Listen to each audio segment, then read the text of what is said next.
আয়েশা মসজিদ, যেখান থেকে এহরাম পরে তারপর উমরা করতে হয়। যদি মক্কা থেকে কেউ যেতে চায় বা মক্কার আশেপাশে যারা আছেন যেখানে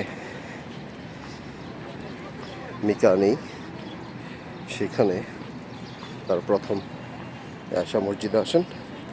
আয়েশা মসজিদে এসে হেরাম বাঁধেন, তারপরে হেরাম শরীফে গিয়ে উমরা করেন।